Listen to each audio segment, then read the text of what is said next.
Okay, so we're here with Leendert from the Pestalozzi Trust, helping answer some questions about home education. I will go through the question and answer app as we get more people watching us, but everyone's slow in Africa to get started on time.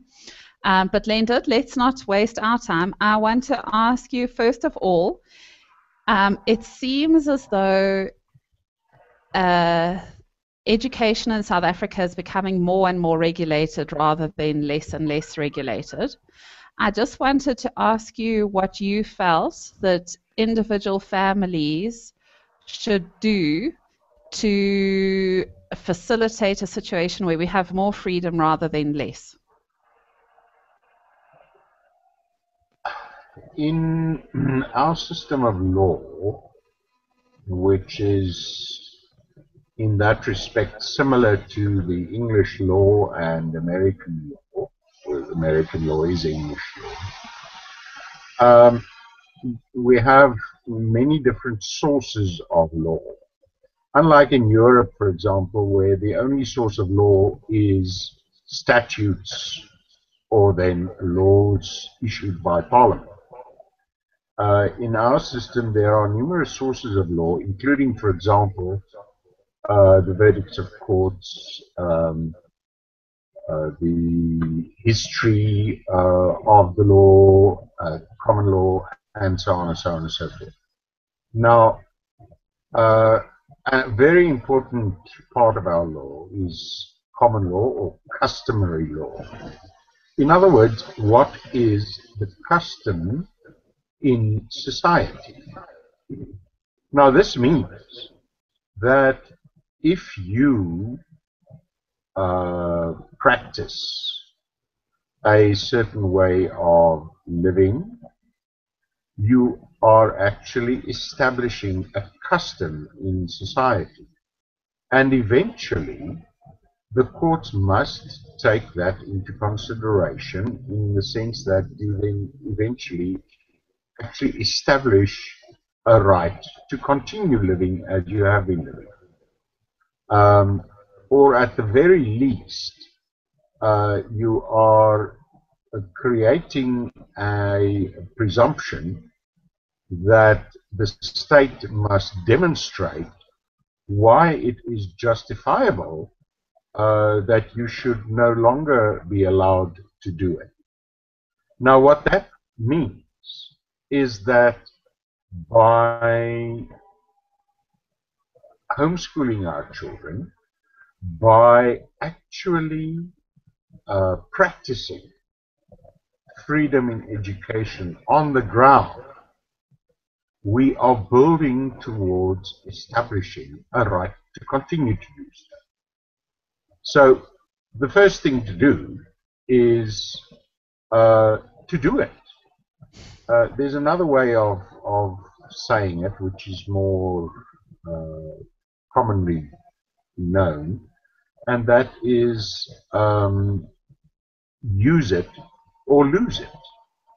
In other words, use the freedom that you have unless you want to lose it.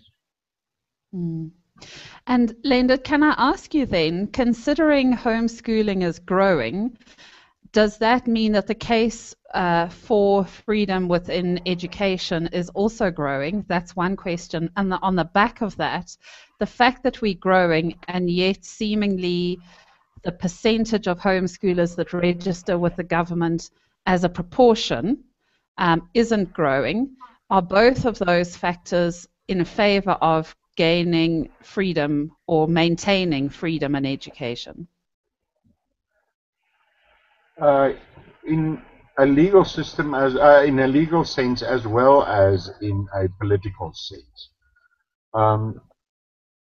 in the way that if you look at the number of homeschoolers according to the 2011 census, there were about 57,000 home learners in the country, of Yes. which only about 3,000 were registered with the education department, which is around about 5%.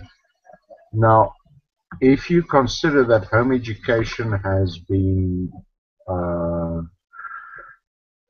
effectively practiced under the new legal dispensation for 20 years, and if you assume that the proportion of unregistered homeschoolers has remained the same, it actually amounts to a 95% successful strike, if you put that in labor terms. It's possibly not such a polite way of putting it, but in labor terms, that would be it. So then explain to me how it works when you have a group of citizens in a country where, we can talk about the percentage, but let's just talk about the greatest majority are choosing not to do that which the government would like them to do. What is the legal situation there, and how does the government remedy such a situation? Well, the fact is that under our current legal dispensation, probably the most important principle of our Constitution is the rule of law. And that means that all of us are subject to the law, including the government, which means that the way you put it, people aren't doing what the government would like. The simple fact is, what government likes is not necessarily law. Only if government likes what is also law do you have to comply with it. And quite frankly, what government likes with respect to home education is not law, which means that people don't have to comply with it. Mm. And Leendert, I think also one of the crux issues for me is around the Constitution, because as you say, perhaps law, perhaps policy doesn't necessarily align. So then if we go back to the Constitution, there is leeway for the government to limit rights. So obviously a child has a right to education and a parent has a right to effectively raise their child as they see fit. But the Constitution does allow government to limit rights. What is the situation there in terms of home education?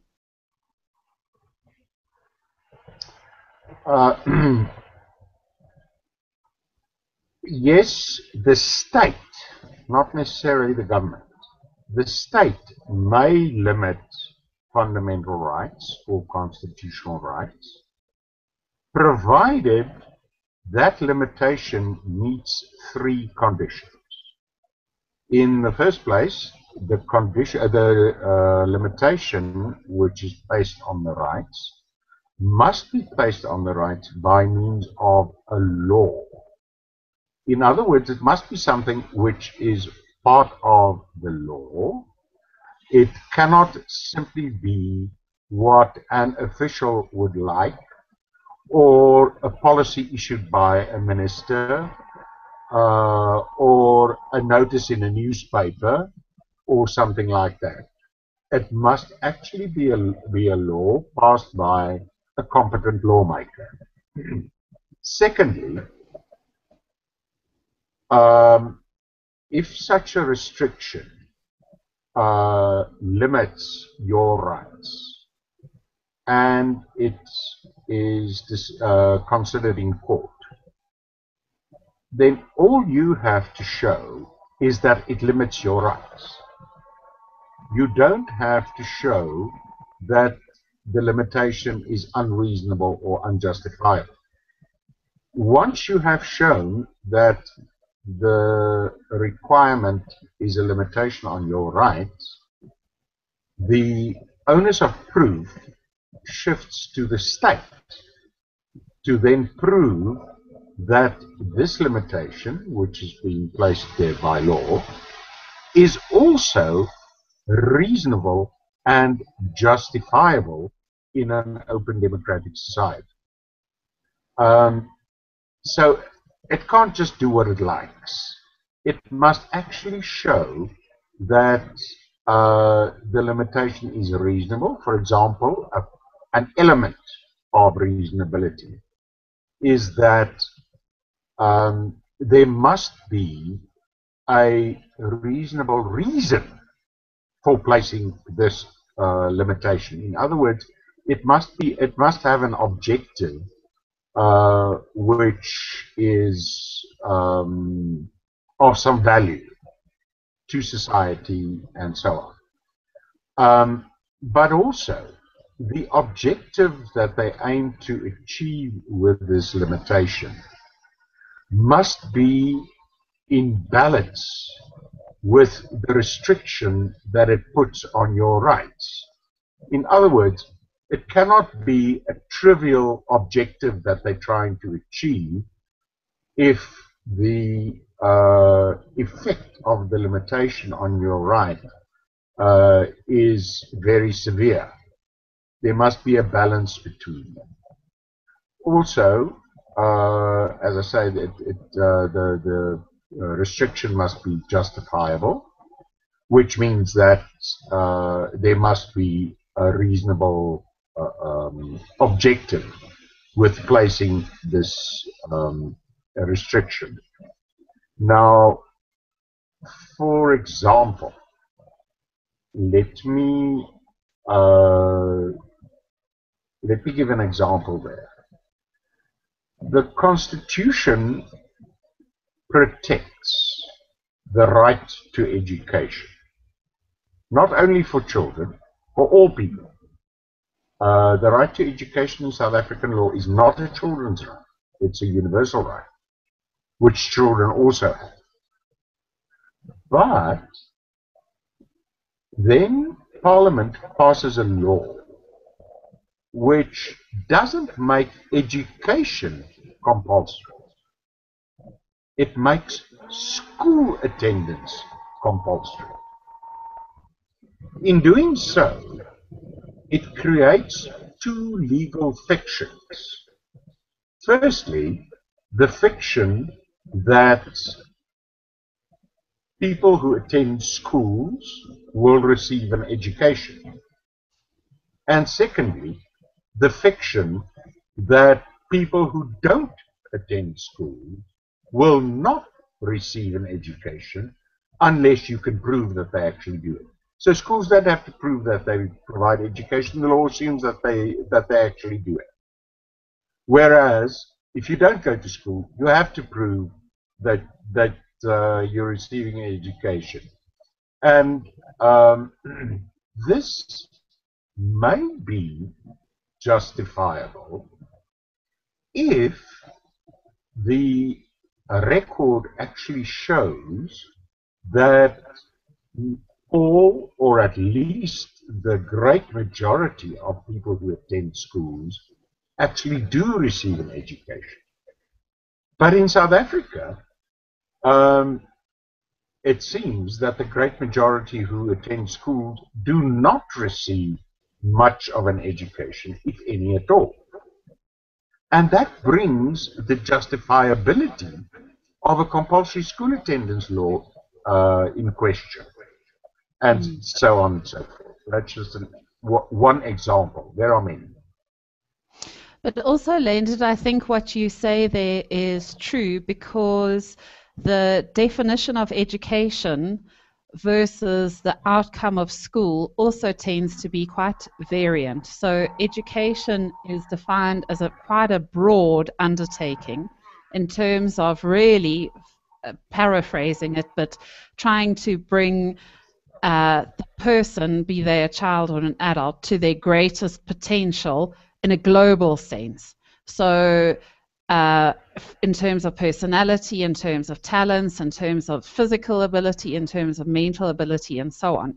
Whereas when people talk about education, it seems to me that the academic or the mental ability reigns dominant over all. So even though schools provide some of the other elements, it seems to me that there's no regulation or no reporting back or no assessment of how the children are doing by way of developing their personality, for example, or developing their talents, which may be in areas, that traditionally school has never covered. So the idea that school doesn't provide an education, I think is true even if you just look at the definition of what education is, and then you look at what schools provide. So I'm not talking about whether your children have passed all the exams.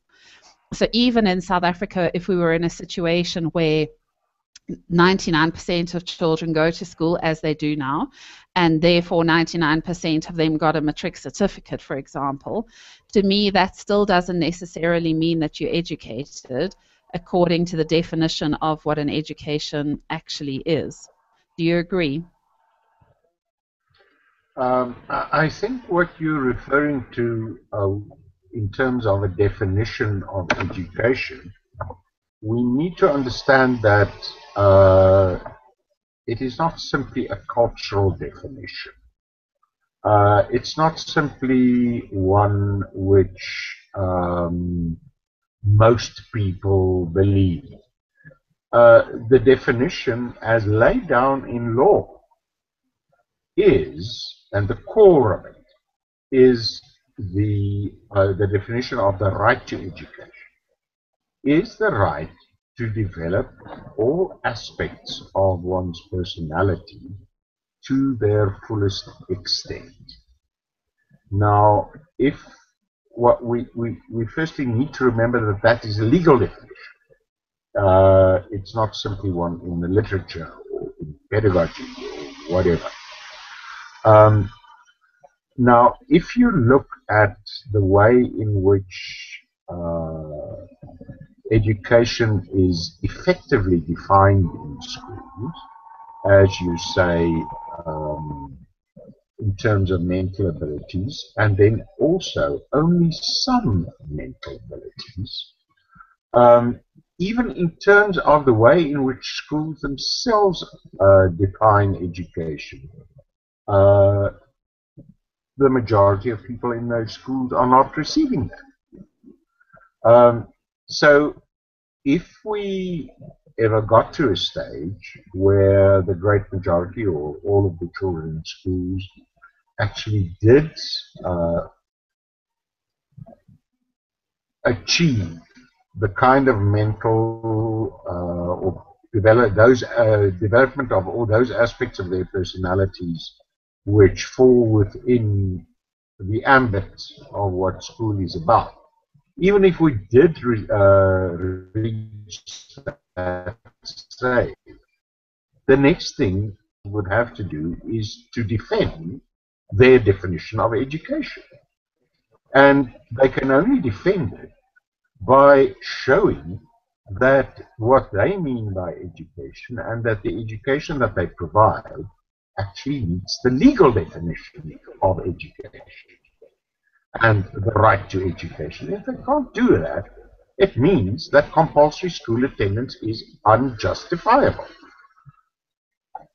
And Leendert, on the back of that, I need to then ask about regulation for home education. So if we're in agreement that schools don't provide an education, even if you use a school definition, which is perhaps matriculating, how do you go about regulating such a thing as someone reaching their fullest potential?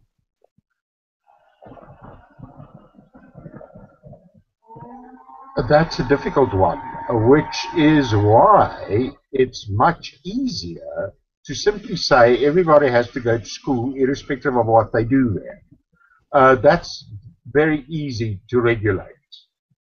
As you quite rightly say, education itself can in fact not be regulated. And one should also ask yourself whether it should be regulated. Now, the fact is, education is a right. And when you look at what a human right is, the concept of a right includes, sorry, the right not to exercise the right. In other words, the right to freedom of speech includes the right to remain silent. And if somebody compels you to speak, that is not an exercise of your right. Then it is a duty, which means if you are compelled to be educated, that is not an exercise of the right to education.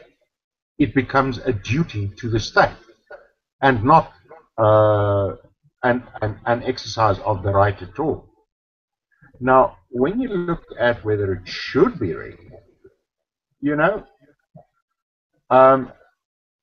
when my children were born, I was required within a certain amount of time to go to the Department of Internal Affairs or to some office that deals with those kinds of things to register the birth of that child.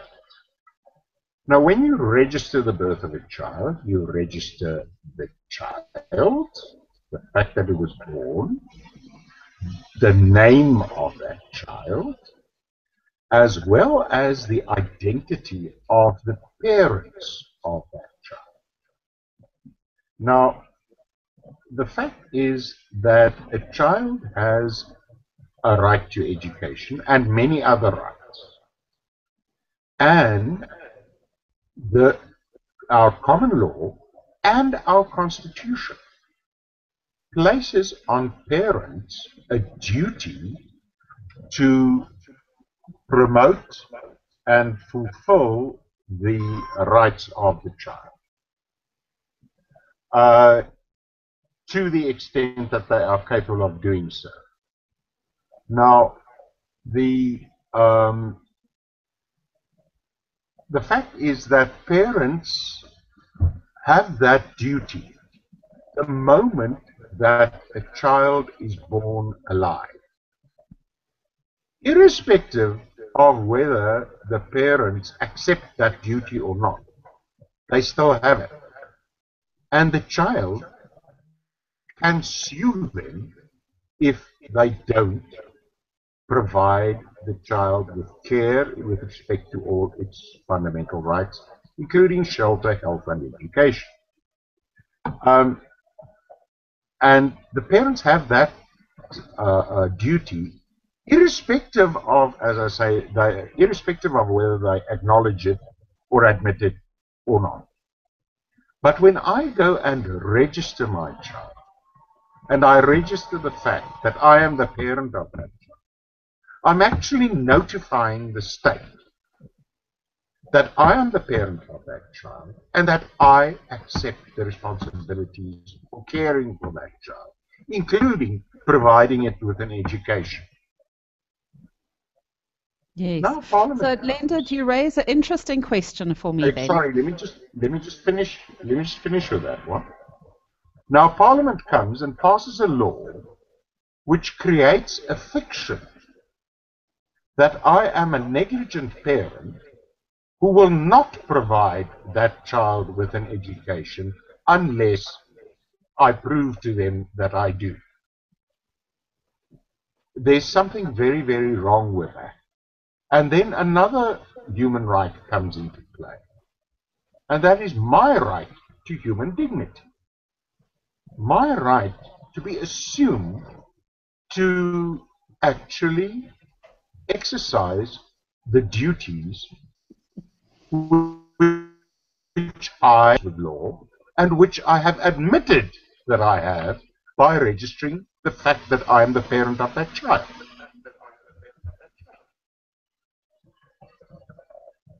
Absolutely. Sorry, what I was interrupting you about was to say that, there's a raft of responsibilities and so on that parents have towards their children, education being one, as you've already mentioned. It's always been fascinating to me, though, to find that the other rights that a child has, by far, education is more regulated than any of the other rights. Can you explain why you think that's so?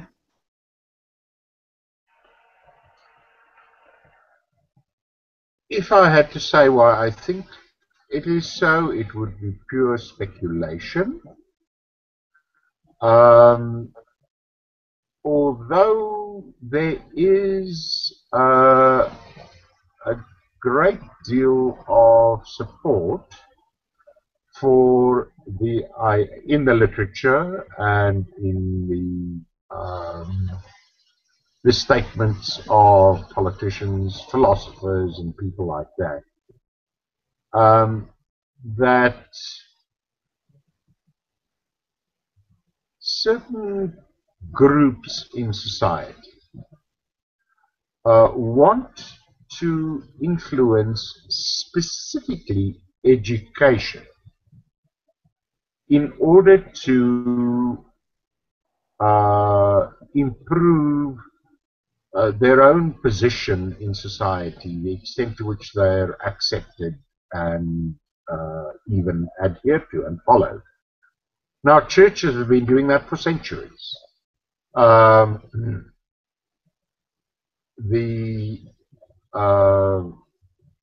founder of the Jesuit order, Ignatius Loyola, is quoted as saying, "Give me a child until the age of 6 and he will be a Christian for life." And that is a function of education. So, to a large extent, people want to influence education in order to transfer their own philosophies, their own convictions, etc., to the next generation. In democratic societies, you can understand that. The states, the government, actually has an interest in that, because the government has an interest in ensuring that the next generation will vote for them as well. But there are other groups or groups other than governments and churches who are interested. There are philosophies, lifestyles, and so on.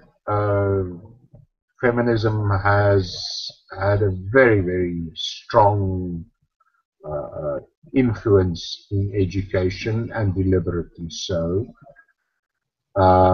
More recently, you've had the gay and lesbian liberation movement, also with a strong campaign to influence education.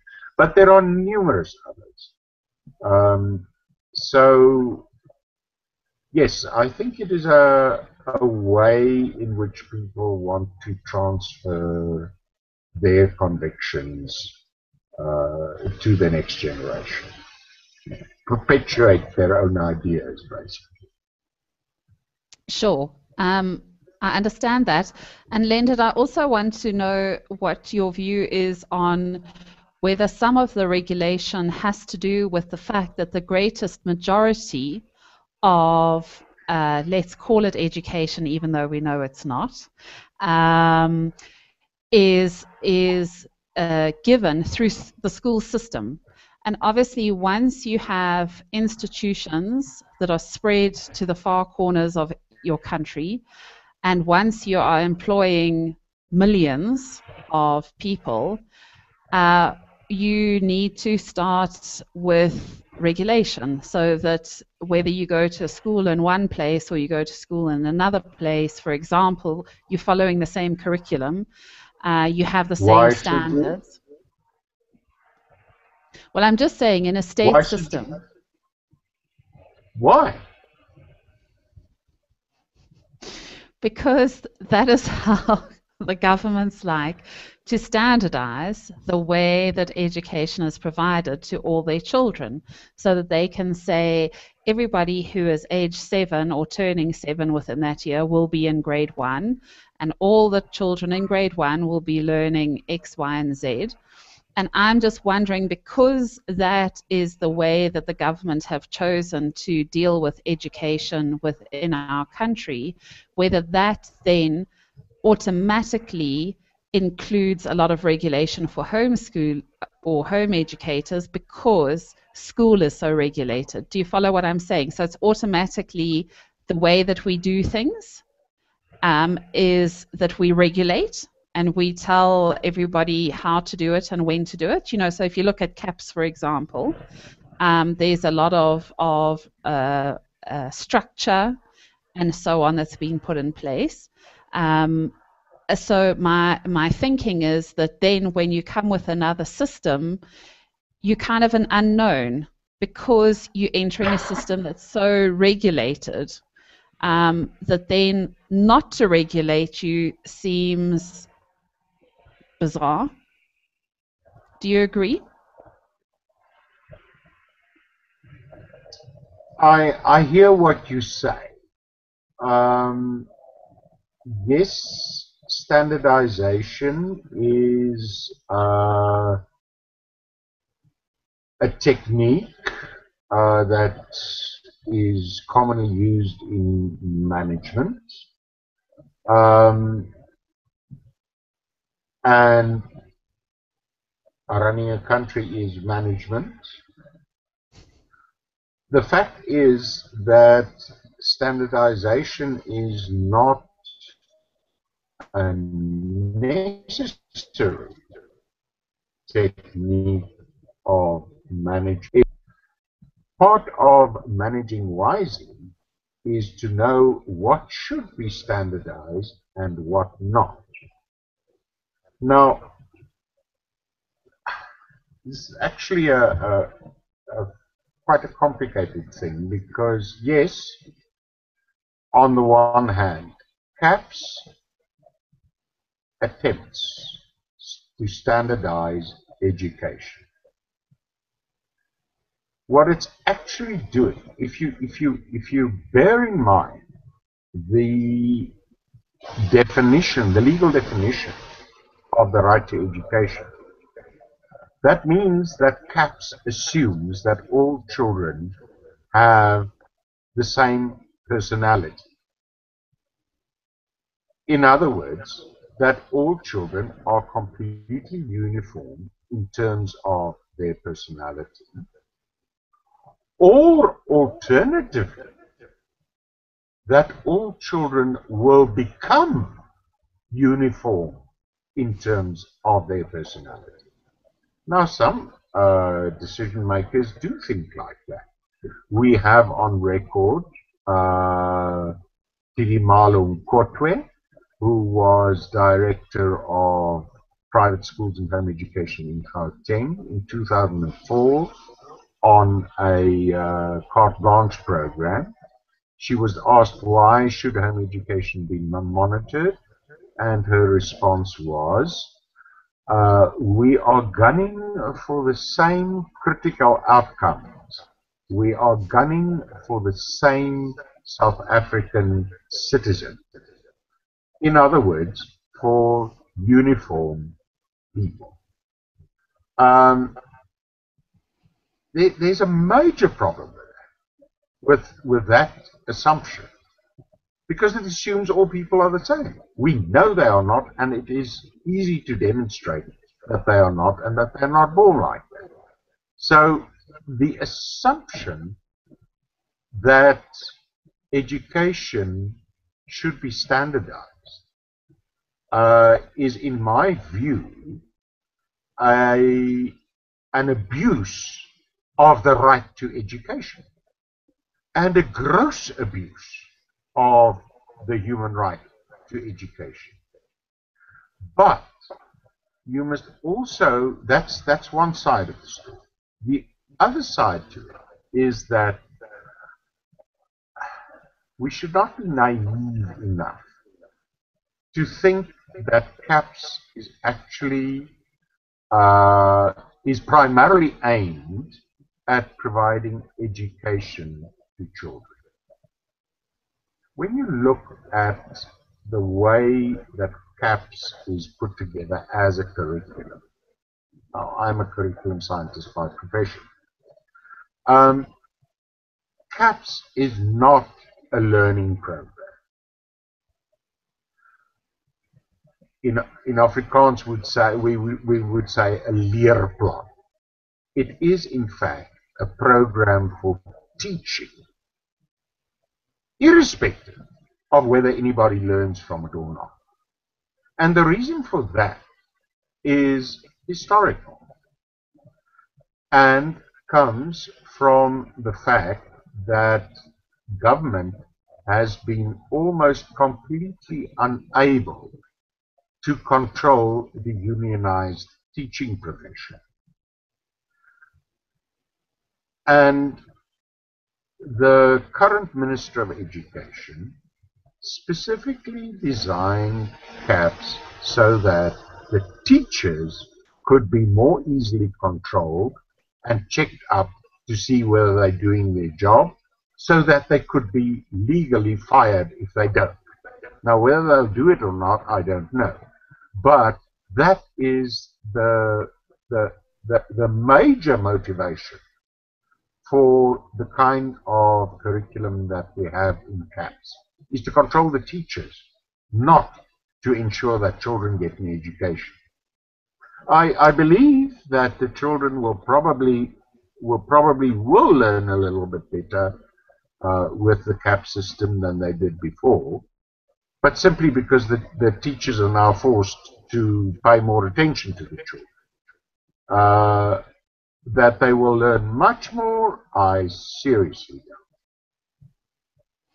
But then, Leendert, that goes back to my question, which is, you know, because there's this amount of regulation within education, and as you say, the teacher is front and center with CAPS and so on, and the necessary changes there. The same is true of home education regulation, because when I read that and I put the glasses on in terms of the Constitution, which says everything you have to do with children, you wear the glasses of in the best interests. And when I read the regulation to do with home education and so on, I don't see an awful lot of talking about what is best for the child. I read a lot of what the mother or father will do, or the tutor, or so on, and that kind of thing, rather than what will the child actually be learning and how will their fullest potential be realized, and so on. So the regulation, as I say, there's a lot of regulation within the school system. Therefore, there seems to automatically follow to be a lot of regulation within home education. The focus within the school system is on the teacher. Seemingly, the focus within home education is also on the teacher. So do you see what I'm saying? There seems to be a pattern of how these things are going. And the seismic brain shift that's required in terms of regulating home education, I don't know how to achieve that. I agree with you. The home education regulation, or the regulation of home education, arises from the same assumption as does the regulation of school education, namely that we need a system to regulate teaching, which is much easier to regulate than learning. So they want to regulate in home education teaching as well. Now, the simple fact is this: the seismic mind shift that you're referring to is the paradigm shift that education is about learning and not about teaching. Now, the the whole OBE system, outcomes-based project, that was introduced in the late 80s and was eventually abandoned everywhere by the early 2000s, was an attempt to shift the paradigm from teaching to learning. But a paradigm shift is an incredibly difficult thing to achieve, especially if you are trying to achieve that through an entire society. Thomas Kuhn, who coined the term paradigm shift, believed that it takes at least a generation for a paradigm shift to become generally spread throughout a population. And the way in which the OBE system was approached was in a typical government way, which is that, oh, we'll pass a law, we will write an instruction, we will issue a policy, and then it will happen. There was no understanding of the fact that you're actually working at the roots of the culture here, and the way in which people have seen education for generations, or have misviewed education, if I can put it that way. So yes, it is a seismic mind shift that is required, but it's not only, it's not a difference between home education and school education. It's a difference between education seen as learning and education seen as teaching. And that applies to schools and home education alike. To the extent that there's a difference between home education and school education in this sense, it is that in home education it is far easier to achieve a culture of learning instead of a culture of teaching than it is in schools.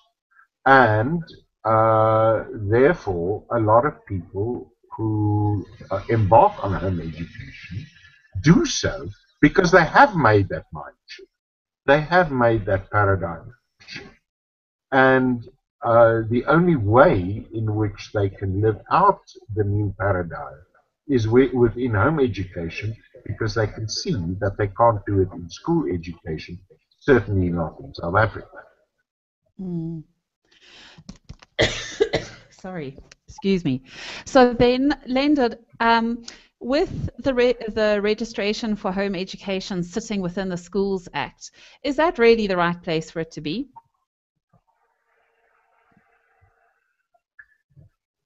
You're assuming that there is a place that it should be. I'm not sure, I'm not convinced that there should be a registration for home education. Because the fact is that, as I say, when my children were born, I registered the fact that I'm their parent and that I assume responsibility for their education, which means that if I don't send my children to a school, the state is perfectly justified in assuming that I am home educating, and that if there is reason to believe that I'm not doing so, they can investigate that.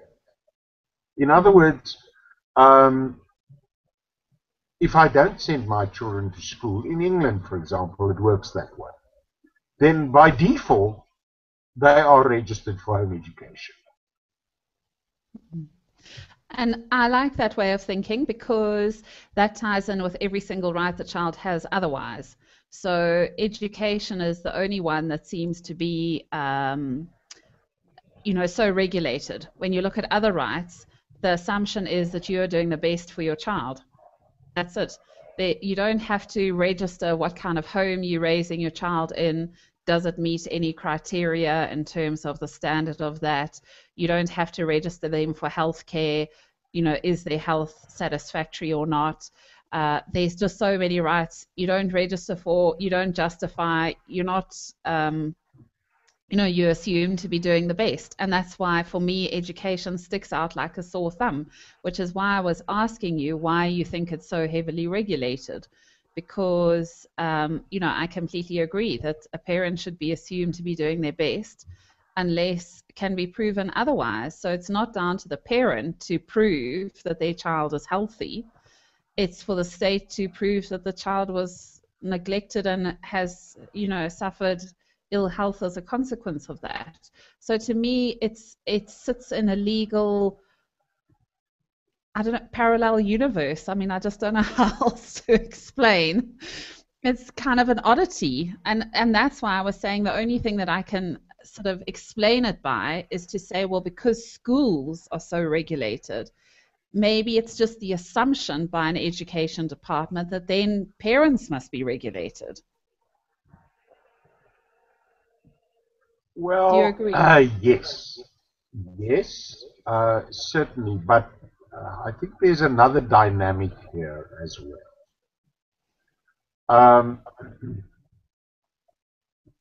I was a public servant for 20 years. In other words, a bureaucrat. And I know how the bureaucratic mind works. And quite frankly, if you are a bureaucrat and something falls within your field of responsibility, you will look at this thing and work out either how you are going to avoid attending to it, and if you can't do that, you are going to work out how you can make it work to your advantage. Now, the way in which regulation works to the advantage of the bureaucrat is because once they have instituted their investigations and held their meetings, etc., etc., etc., they can then sit down and draw up reports and make recommendations as to how this regulation should be achieved and how their departments should be expanded in order to achieve that regulation. And of course, once your department is expanded, it means that you get a higher post level, and so on. That's called empire building. So we should not overlook that dynamic as well. That bureaucrats want to regulate home education because that is what bureaucrats do. Well, I mean, I understand that, but I do feel sorry for anybody that wants to build an empire in education in South Africa. It seems as though you're starting on a very substandard surface before you start building the empire on top of that. But anyway, Leendert, I just wanted to end by asking you, again, just what you are recommending for parents in terms of home education. You've said that they should just carry on enjoying the freedoms that they've got and carrying on doing the best that they can for their children and so on. Is there anything else that you would encourage home educating families to do to maintain their freedoms? No. The important thing is that parents must be parents and not to allow others to take over that role. The simple fact is that if you don't protect your children, no one else will. certainly no education official will. So if you exercise your parental responsibilities, you must necessarily have the freedom to exercise those responsibilities. And the, the law supports you in that. And that is why I often say to parents, remember, the law is on your side as long as you are on the side of your child. Yes, absolutely. And I think that's 99.99% of home educators. Leendert, it's been great to have a chat with you tonight. I appreciate your time and taking some questions from me. No other questions were forthcoming, but if people want to email me with anything, I'm sure that we can get answers around to them. So it's all on my page that people would have had to follow to get to us now, but I'll also put it onto the YouTube so that if they watch this video later, you can get a hold of me and we can set up another session if we have to. But I really appreciate your encouragement for home educating parents, that being a parent is all that's required. I love that. Thanks so much for your time. Thank you, Joy, and thank you for your initiative. Oh, it's a pleasure. Anytime. Go well then. Good night. Good night.